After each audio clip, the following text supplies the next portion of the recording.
Next topic है 11th chapter Laxmikant का संविधान की मूल संरचना।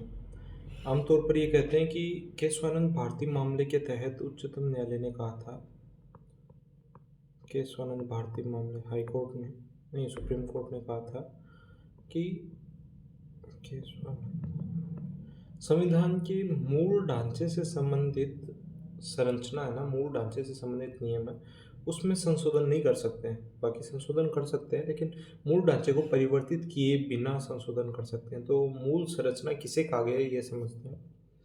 मूल संरचना का प्रादुर्भाव, मूल संरचना का उद्भव कैसे हुआ।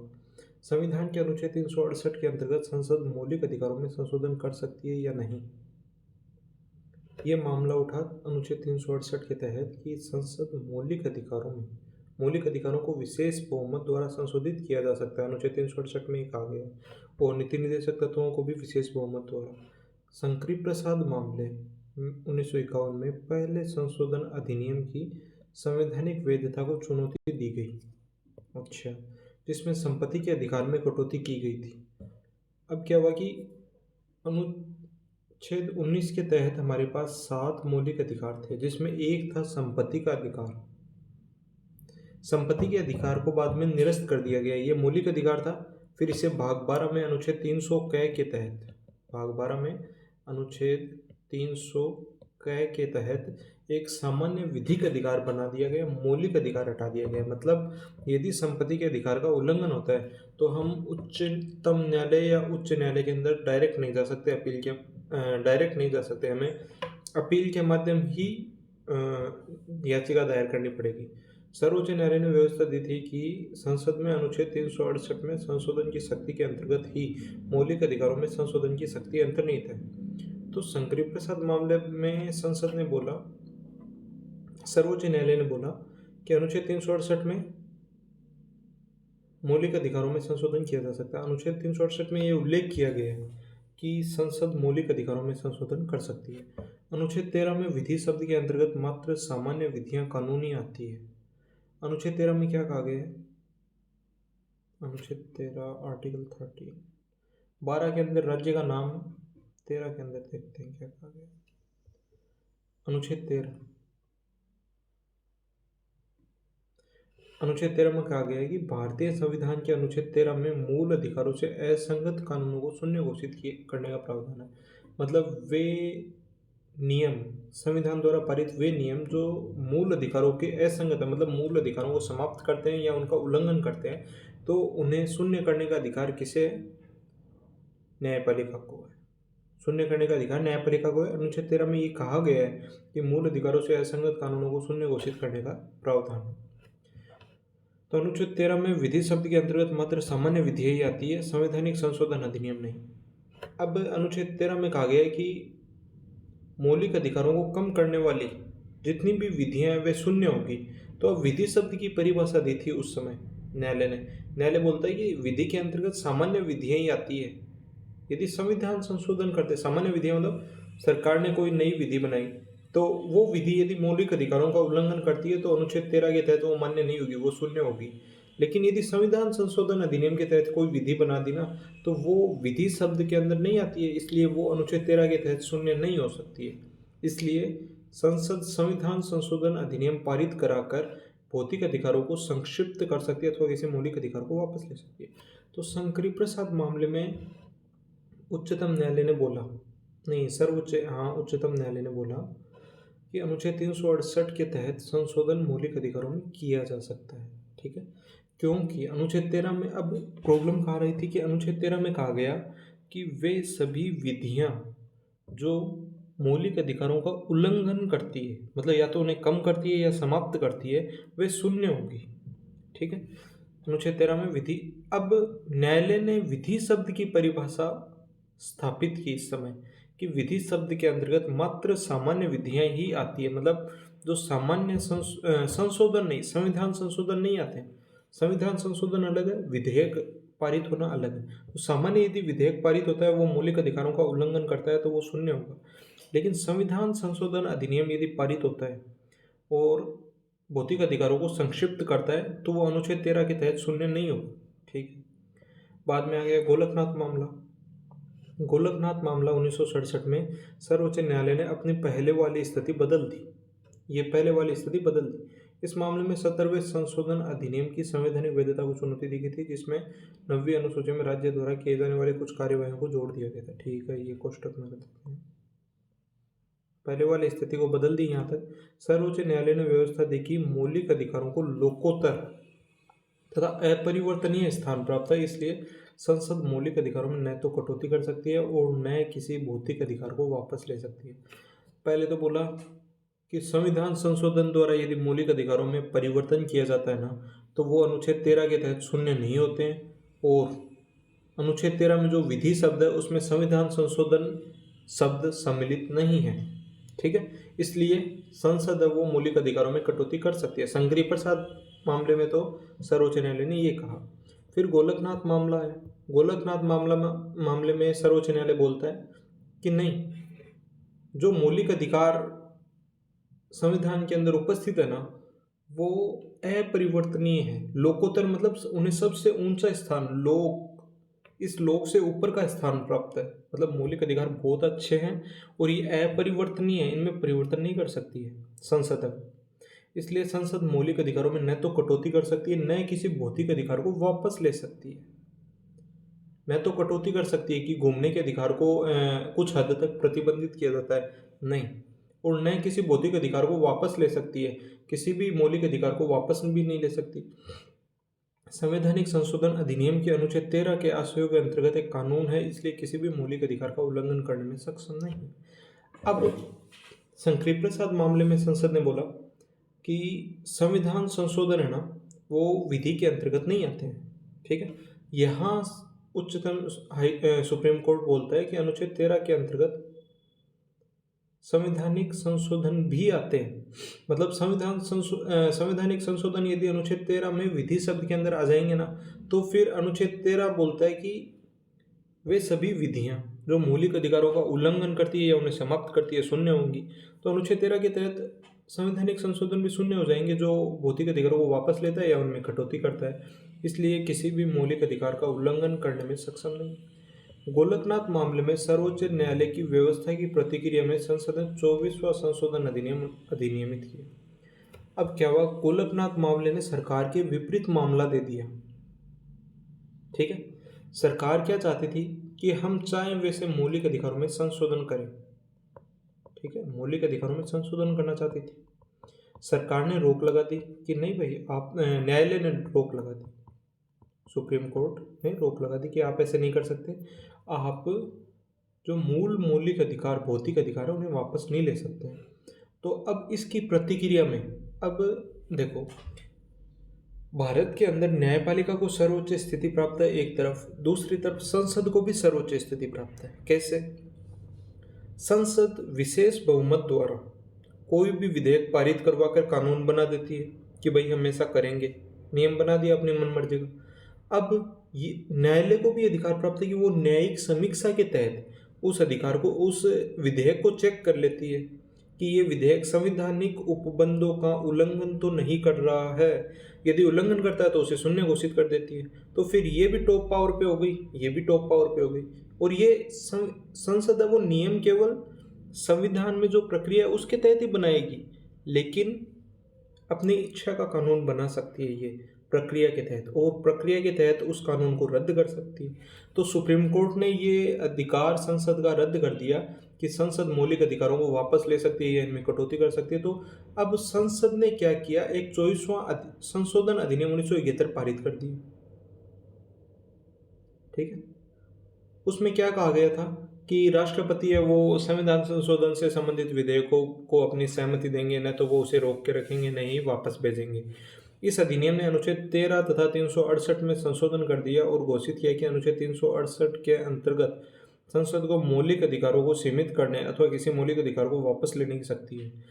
अब 24वां संशोधन अधिनियम ये तो था ही था, इस अधिनियम ने संशोधन क्या किया, अनुच्छेद 13 और 368 में संशोधन कर दिया और क्या कहा कि अनुच्छेद 368 के अंतर्गत, मतलब संविधान संशोधन से संबंधित प्रावधान है 368 में, तो अनुच्छेद 368 के अंतर्गत संसद को मौलिक अधिकारों को सीमित करने और अथवा किसी मौलिक अधिकार को वापस लेने की शक्ति है। अब देखो, अनुच्छेद 13 में प्रतिबंध लगाया गया था संसद पे कि वो मौलिक अधिकारों को कम नहीं करेगी। जो भी विधि संसद निर्माण करेगी, यदि वो मौलिक अधिकारों का उल्लंघन करती है तो फिर उसे शून्य घोषित कर दिया जाएगा।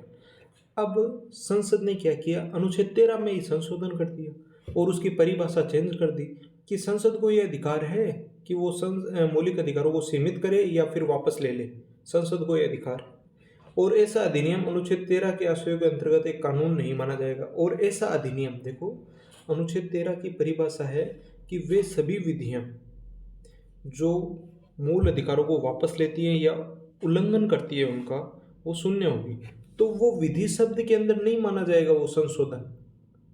उन्होंने विधि की परिभाषा चेंज कर दी संसद ने वापस, ठीक है, कि जो अनुच्छेद 13 और 368 में संशोधन कर दिया और घोषित किया अनुच्छेद 368 के अंतर्गत संसद को मौलिक अधिकारों को सीमित करने अथवा किसी भी मौलिक अधिकार को वापस लेने की शक्ति है। अनुच्छेद 368 के अंदर संविधान संशोधन की शक्ति है और संविधान संशोधन की शक्ति है तो संसद को मौलिक अधिकारों को सीमित करने अथवा वापस लेने की भी शक्ति है। और ऐसा अधिनियम अनुच्छेद 13 के आशयों के अंतर्गत एक कानून नहीं माना जाएगा, मतलब 13 के तहत वो एक विधि के अंतर्गत शब्द के अंतर्गत नहीं आएगा, ठीक है। विधियां ही तो जो मौलिक अधिकारों का उल्लंघन करे वही तो शून्य है।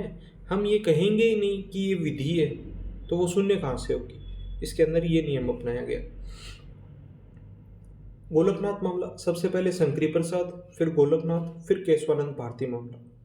हालांकि केशवानंद भारती मामले में सर्वोच्च न्यायालय ने गोलकनाथ मामले में अपने निर्णय को प्रत्यादिष्ट ओवर रूल कर दिया, वापस चेंज हो गई। कौन? सर्वोच्च न्यायालय।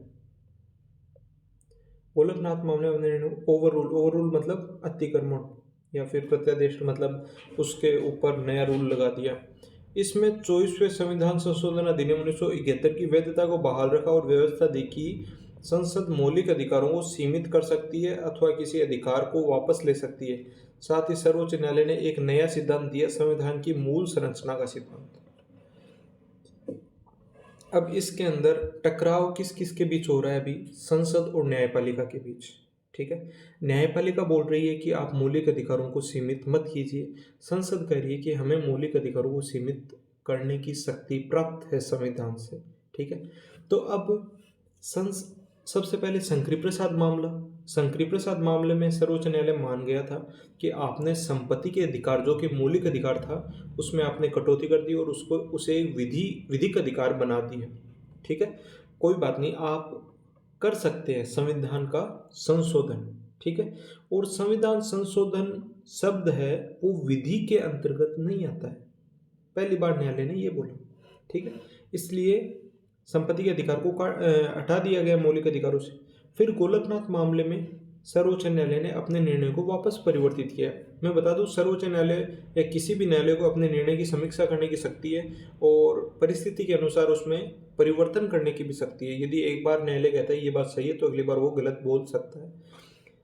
अब गोलकनाथ मामले में सर्वोच्च न्यायालय ने अपने पहले वाली स्थिति बदल दी, कहा नहीं, जो आप मौलिक अधिकारों में संशोधन करना चाहती है ना, वो नहीं हो पाएगा, क्योंकि मौलिक अधिकार लोकोत्तर है, मतलब सबसे ऊपर है और अपरिवर्तनीय, इम्यूटेबल है, ठीक है। इसलिए संसद मौलिक अधिकारों में न तो कटौती कर सकती है और न किसी भौतिक अधिकार को वापस ले सकती है।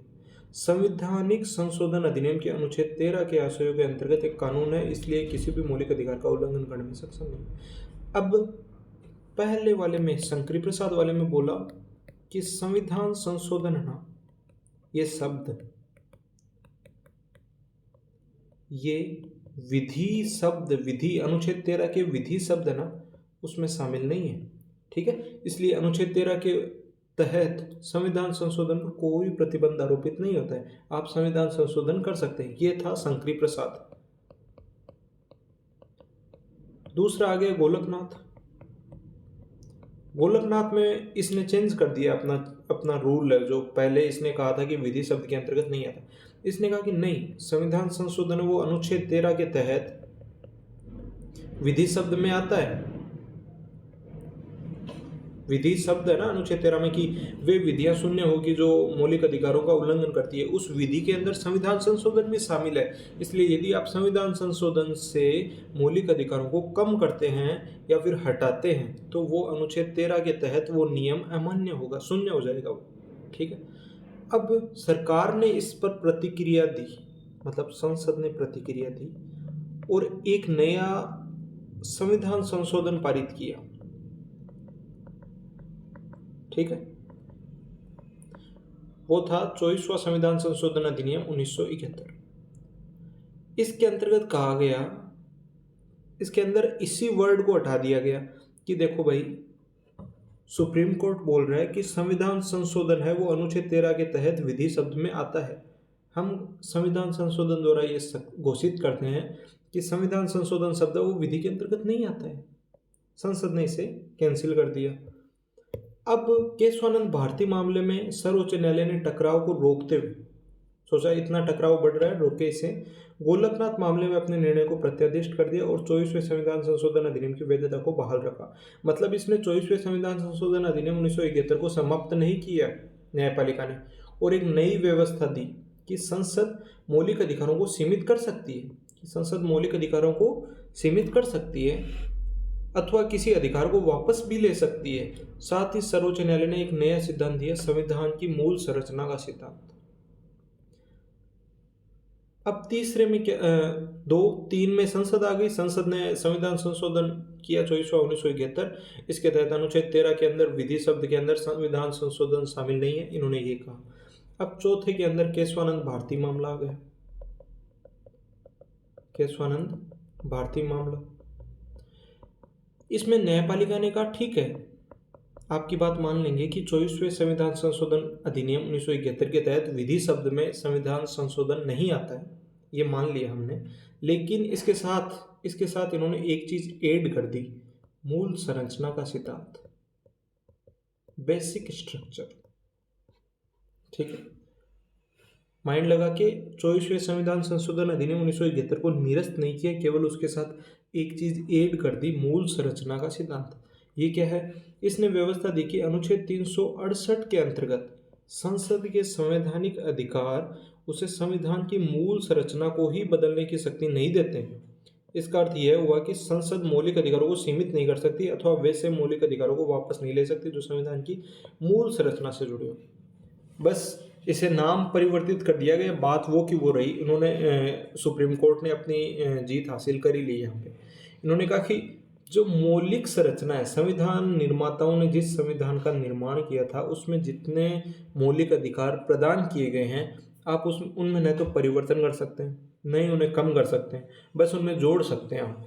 जैसे हमारे पास 12 से 35 तक मौलिक अधिकारों का उल्लेख है, तो फिर 12 से 35 में जो मौलिक अधिकार है उनमें आप न तो चेंज कर सकते हैं, न उनके अंदर कटौती कर सकते हैं, केवल उनमें जोड़ सकते हैं। मतलब इस संविधान संशोधन विधेयक की वैधता भी रख दी और साथ में बाध्यता भी आरोपित कर दी कि आप मौलिक अधिकारों को कम नहीं कर सकते। संविधान के मूलभूत ढांचे के सिद्धांत की सर्वोच्च न्यायालय द्वारा इंदिरा नेहरू गांधी मामले में पुनः पुष्टि की गई। इस मामले में सर्वोच्च न्यायालय ने 39वें संशोधन अधिनियम 1975 के एक प्रावधान को रद्द कर दिया, जिसमें प्रधानमंत्री एवं लोकसभा अध्यक्ष से संबंधित चुनावी वादों को सभी न्यायालयों के क्षेत्राधिकार से बाहर कर दिया था। अब देखो सर्वोच्च न्यायालय ने क्या किया, एक संवैधानिक संशोधन था 39वां 1975 के अंदर इंदिरा गांधी सरकार के अंदर, एक प्रावधान को रद्द कर दिया जिसमें प्रधानमंत्री एवं लोकसभा अध्यक्ष से संबंधित चुनावी विवादों को सभी न्यायालय। अब इंदिरा गांधी ने क्या किया कि लोकसभा अध्यक्ष के निर्वाचन, सामान्यतः क्या होता है कि राष्ट्रपति संसद से संबंध के निर्वाचन से संबंधित जितने भी विवाद हैं वो मुख्यतः उच्चतम न्यायालय द्वारा सुलझाए जाते हैं। अब इन्होंने कहा कि 39वें संविधान संशोधन अधिनियम, इन्होंने एक संविधान संशोधन अधिनियम पारित किया इंदिरा गांधी सरकार ने, और कहा कि देखो भाई, राष्ट्रपति का निर्वाचन और संसद के जितने भी निर्वाचन है ना, वो न्यायपालिका ये निर्धारित नहीं करेगा कि ये निर्वाचन सही थे। कोई भी विवाद हो जाने पर कि ये सही थे या गलत थे, हम अपने आप निर्धारित कर लेंगे, मतलब संसद ही निर्धारित कर लेगी। इन्होंने वापस संसद की सर्वोच्चता, संसद को पावरफुल बनाने की सोची, जबकि भारत में केवल संसद सर्वोच्च नहीं है, साथ में न्यायपालिका को सर्वोच्च शक्ति भी प्राप्त है। ठीक है, न्यायालय ने कहा कि यह प्रावधान संसद की संशोधनकारी शक्ति के बाहर है क्योंकि यह संविधान के मूलभूत ढांचे पर चोट करता है। अब देखो, मूलभूत ढांचे में केवल मौलिक अधिकार ही शामिल नहीं है, वो सभी प्रावधान आ गए जो मूल संविधान के अंदर मौजूद थे जब संविधान निर्माताओं ने उसे बनाया था। अब आप उन प्रावधानों को कम नहीं कर सकते, उनमें कटौती नहीं कर सकते, केवल उनमें जोड़ सकते हैं कि ठीक है भाई, जैसे मौलिक कर्तव्य जोड़े गए, मौलिक कर्तव्यों को जोड़ दिया, हटाया कुछ नहीं। न्यायालय ने कहा कि यह प्रावधान संसद की संशोधनकारी शक्ति के बाहर है। न्यायालय ने कहा कि संसद के पास ये पावर नहीं है कि वो ये संशोधन कर सके जो मूलभूत ढांचे को कम करते हैं, मूलभूत ढांचे में कमी करते हैं या उसके किसी प्रावधान को हटाते हैं। पुनः न्यायपालिका द्वारा नव आविष्कृत इस मूल संरचना के सिद्धांत की प्रतिक्रिया में संसद ने 42वां संशोधन अधिनियम पारित किया। अब संसद ने न्यायपालिका ने, सुप्रीम कोर्ट ने वापस रोक दिया कि नहीं भाई, आप ऐसा प्रावधान, ऐसा संविधान संशोधन विधेयक नहीं ला सकते जो मूलभूत ढांचे के जो नियम हैं उनको कम करे या उनको समाप्त करे। तो संसद ने वापस एक नया संशोधन अधिनियम पारित कर दिया, उसका नाम था 42वां संविधान संशोधन अधिनियम। इस अधिनियम ने अनुच्छेद 368 को संशोधित कर यह घोषित किया कि संसद की विधायी शक्तियों की कोई सीमा नहीं है और किसी भी संविधान संशोधन को न्यायालय में चुनौती नहीं दी जा सकती, किसी भी आधार पर, चाहे वह मौलिक अधिकारों का उल्लंघन ही क्यों न हो। अब देखो, संसद ने एक नया संविधान संशोधन पारित किया और उसमें यह कह दिया कि किसी भी संसद के निर्णय को या संसद के विधेयक को न्यायालय में चुनौती दी नहीं जा सकती। ठीक है, देखो अनुच्छेद 368 को संशोधित किया इन्होंने और कहा कि संसद की जो विधायी शक्तियां, विधेयक निर्माण की शक्तियां हैं, कि कोई सीमा नहीं है, अनंत अनंत शक्ति है उसके पास। वो किसी भी मामले पर विधेयक बना सकती है, मतलब वो न्यायपालिका की सीमा खत्म शक्ति है वो खत्म कर सकती है, राज्य विधायिका को अपने नियंत्रण में ले सकती है, राष्ट्रपति और जो राज्य के निर्वाचन संबंधी कानूनों को निर्मित कर सकती है अपनी मर्जी के अनुसार, और किसी भी संविधान संशोधन को न्यायालय में चुनौती नहीं दी जा सकती। और कोई भी संविधान संशोधन है उसको न्यायालय में चुनौती नहीं दी जा सकती, मतलब याचिका दायर नहीं की जा सकती कि ये जो संविधान संशोधन विधेयक है ये मौलिक अधिकारों का उल्लंघन करता है या संविधान के मूल ढांचे पर चोट करता है। ऐसा आप कर ही नहीं सकते किसी भी आधार पर, चाहे वह मौलिक अधिकारों के उल्लंघन का ही क्यों न हो, मतलब चाहे मौलिक अधिकारों को संपूर्ण रूप से खत्म ही क्यों न कर दिया जाए, आप न्यायालय में जा ही नहीं सकते। न्यायालय की पूर्णतः प्रतिबंध लगा दिया सुप्रीम कोर्ट पे और हाई कोर्ट्स पे। हालांकि सर्वोच्च न्यायालय ने मिनर्वा मिल्स मामले में इस प्रावधान को अमान्य कर दिया वापस। अब देखो, पहले देखते हैं 42वां संविधान संशोधन अधिनियम कब पारित हुआ। 42वां संविधान संशोधन अधिनियम कब पारित हुआ? 1976। अब देखो, ध्यान से देखो, 1975 के अंदर इंदिरा गांधी ने आपातकाल लगाया, 1975 के अंदर। 1976 के अंतर्गत ये 42वां संविधान संशोधन अधिनियम लाया गया, राष्ट्रपति शासन के समय लाया गया था। ठीक है, तो सर्वोच्च न्यायालय ने उस समय इन्हें कुछ नहीं कहा, क्योंकि संसद बार बार वो सर्वोच्च न्यायालय के निर्णय को ओवर रूल कर रही थी। ठीक है, सर्वोच्च न्यायालय वो ये कोशिश कर रहे थे कि संविधान संशोधन के तहत आप किसी भी मौलिक अधिकार को कम नहीं कर सकते या हटा नहीं सकते, जबकि संसद ये कोशिश कर रही थी कि संसद के पास अनुच्छेद 368 के तहत संविधान संशोधन की असीम शक्ति है और वो किसी भी मौलिक अधिकार को हटा सकती है, ये संविधान में उल्लिखित है। तो अब सर्वोच्च न्यायालय ने उस समय नहीं कहा, लेकिन जब 1980 के अंदर कांग्रेस की सरकार हट गई तो उन्होंने इस प्रावधान को अमान्य घोषित कर दिया। तो इससे एक चीज़ सिद्ध हो गई कि सत्ता के अंदर जब सरकार रहती है तो वो सबसे पावरफुल होती है, न्यायपालिका उसका कुछ नहीं कर सकता। क्योंकि यदि ये संविधान संशोधन अधिनियम 1977 के अंदर या 76 या 77 के अंदर निरस्त होता तो ये माना जाता कि न्यायपालिका सर्वोच्च है, लेकिन भारतीय संविधान के अंदर सत्ता प्राप्त दल ही सर्वोच्च है, मतलब संसद सर्वोच्च है, न कि न्यायपालिका। इसलिए भारत के अंदर जो प्रणाली है उसे संसदीय प्रणाली कहते हैं। हालांकि सर्वोच्च न्यायालय ने मिनर्वा मिल्स मामले में इस प्रावधान को अमान्य कर दिया, क्योंकि इसमें न्यायिक समीक्षा का कोई स्थान नहीं था। मतलब इसमें तो कह दिया कि न्यायपालिका बोल ही नहीं सकता, कुछ भी नहीं बोल सकता। इसमें चाहे वो विधेयक किसी भी मौलिक अधिकार का उल्लंघन करे, किसी भी नीति नहीं दे सकता तो, या संविधान के किसी भी उपबंध का उल्लंघन करे, न्यायपालिका उसे हटा ही नहीं सकता, शून्य घोषित ही नहीं कर सकता। क्योंकि इसमें न्यायिक समीक्षा का कोई स्थान नहीं था, जो कि संविधान की मूल विशेषता है। संविधान की मूल विशेषता है न्यायिक समीक्षा, अनुच्छेद 13 के अंदर है। अनुच्छेद 26 और अनुच्छेद 32 और 226 के तहत हम उच्चतम न्यायालय और उच्च न्यायालय के अंदर जा सकते हैं मौलिक अधिकारों का उल्लंघन होने पर, लेकिन इसमें तो ये सब खत्म कर दिया।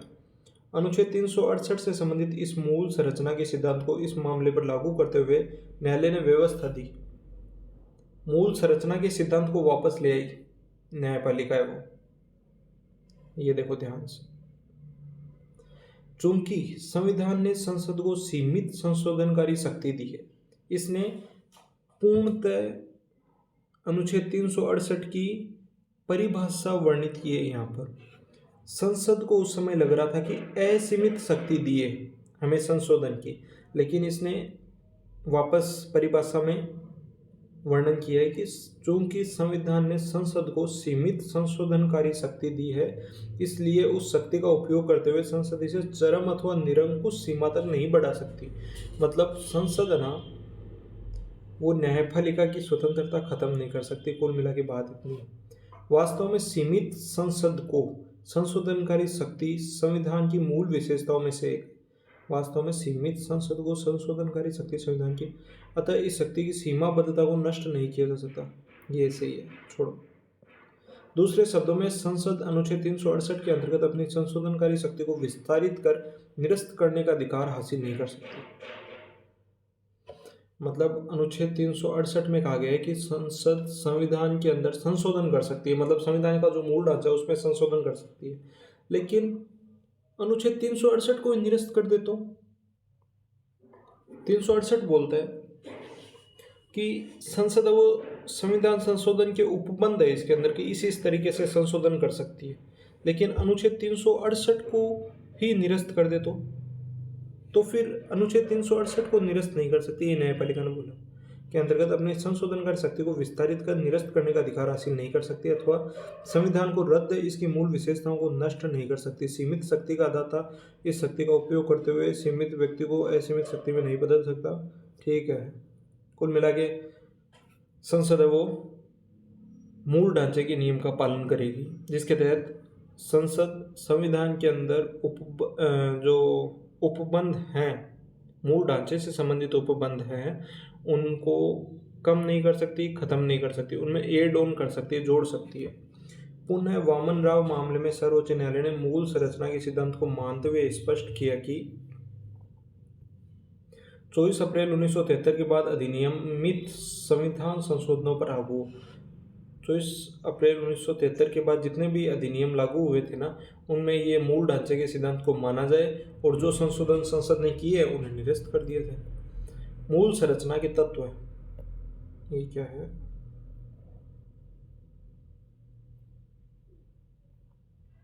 वर्तमान स्थिति यह है। अब वर्तमान स्थिति क्या है कि संसद अनुच्छेद 368 के अधीन संविधान के किसी भी भाग मौलिक अधिकारों सहित में संशोधन कर सकती है, बशर्ते कि इससे संविधान की मूल संरचना प्रभावित न हो। तथापि सर्वोच्च न्यायालय द्वारा यह परिभाषित अथवा स्पष्ट किया जाना है कि मूल संरचना के घटक कौन कौन से हैं। विभिन्न फैसलों के आधार पर निम्नलिखित की मूल संरचना अथवा इसके तत्वों या अवयव घटकों के रूप में पहचान की जा सकती है। संविधान की सर्वोच्चता, भारतीय राजनीति की सार्वभौमिक, लोकतांत्रिक एवं गणराज्यतात्मक प्रकृति, संविधान का धर्मनिरपेक्ष चरित्र, विधायिका, कार्यपालिका, न्यायपालिका के बीच शक्तियों का विभाजन, संविधान का संघीय रूप, संसदीय प्रणाली, स्वतंत्र एवं निष्पक्ष चुनाव, न्यायपालिक स्वतंत्रता, संविधान संशोधन की संसद की सीमित शक्ति, न्याय तक प्रभावकारी पहुंच, अनुच्छेद 32, 136, 141, 142 के अंतर्गत सर्वोच्च न्यायालय को प्राप्त शक्तियाँ, अनुच्छेद 226 और 227 के अंतर्गत उच्च न्यायालय को शक्तियाँ। ठीक है, कहने का मतलब देखो मोटा मोटा समझते हैं। संविधान की मूल संरचना का सिद्धांत है वो संविधान, मूलभूत संविधान के अंदर नहीं था, इसे न्यायालय द्वारा प्रतिपादित किया गया। पहली चीज तो ये। अब क्या हुआ कि संसद और न्यायपालिका दो अलग अलग चीजें हैं। ठीक है,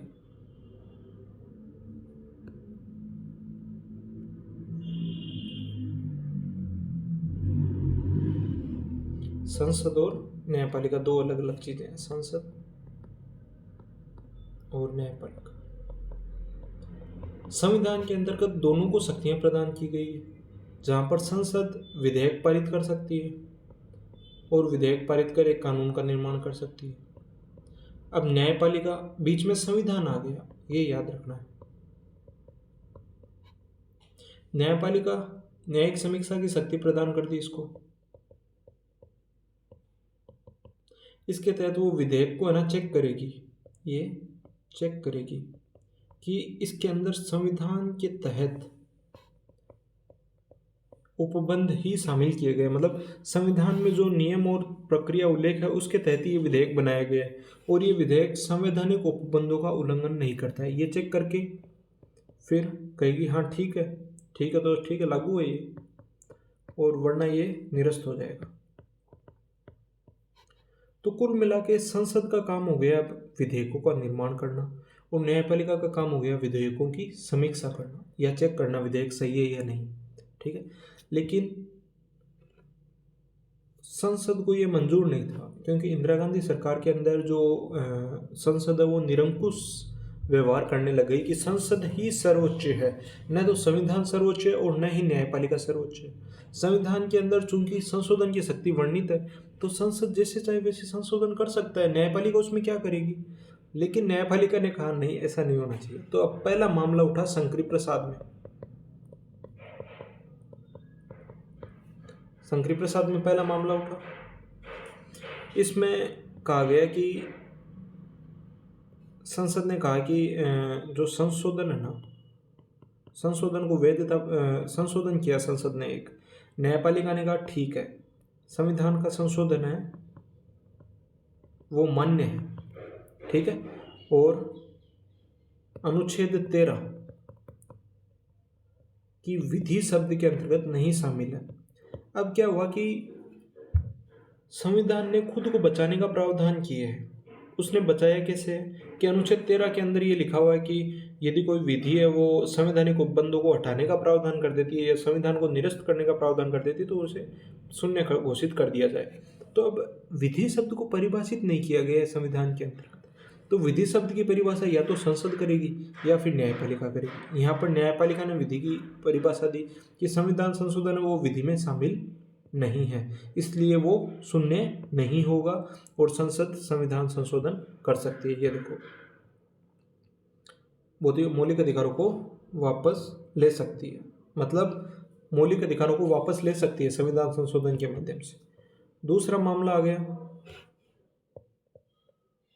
शंकरी प्रसाद, हो गया गोलकनाथ मामला। इसके अंदर संसद बोलती है, संसद न्यायपालिका ने केवल इतना परिवर्तन किया गोलकनाथ मामले कि जो संविधान संशोधन शब्द है वो विधि के अंतर्गत शामिल है, ठीक है। इसलिए संविधान संशोधन वे उपबंध, संविधान संशोधन के वे उपबंध जो मौलिक अधिकारों का उल्लंघन करते हैं या उन्हें कम करते हैं वो अनुच्छेद 13 के तहत शून्य घोषित हो जाएंगे ऑटोमेटिकली, हमें करने की जरूरत नहीं है। तो फिर संसद ने एक नियम पारित कर दिया, कौन सा, 24वां संविधान संशोधन अधिनियम 1971, 24वां संविधान संशोधन अधिनियम 1971। इसमें इसने वापस कह दिया कि देखो भाई, विधि शब्द के अंदर संविधान संशोधन शामिल नहीं है। अब इसने परिभाषा दी, क्यों शामिल नहीं है, क्योंकि संसद को संविधान है ना वो अनुच्छेद 368 के तहत संशोधन करने का प्रावधान प्रदान करता है। तो फिर न्यायपालिका कौन होती है उसे रोकने के लिए। तो शंकरी प्रसाद में कहा कि विधि शब्द के अंदर संविधान संशोधन शामिल नहीं है। गोलकनाथ मामले में बोलता है कि संविधान संशोधन वर्ड है वो विधि में शामिल है, इसलिए मौलिक अधिकारों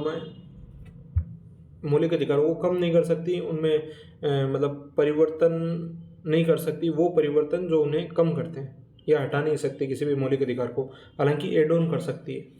ये एड ऑन वाला यहाँ तक नहीं आया था। 24वें संविधान संशोधन अधिनियम ये संसद ने पारित किया और गोलकनाथ मामले को ओवर रूल कर दिया, ठीक है। 24वें संविधान संशोधन अधिनियम 1971 के बाद वापस न्यायपालिका में ये मामला गया तीसरे मामले को कहते हैं केशवानंद भारती मामला। इसके अंदर अब न्यायपालिका ने इसे निरस्त नहीं किया, इससे क्या ठीक है, इसके साथ एक चीज और जोड़ दी। क्या जोड़ा? मौलिक संरचना, बेसिक स्ट्रक्चर का सिद्धांत का सिद्धांत। तो तीसरा केशवानंद भारती मामले के अंदर कर दिया। तो 3 मामले शंकरी प्रसाद, गोलकनाथ मामला और केशवानंद भारती मामला आए थे।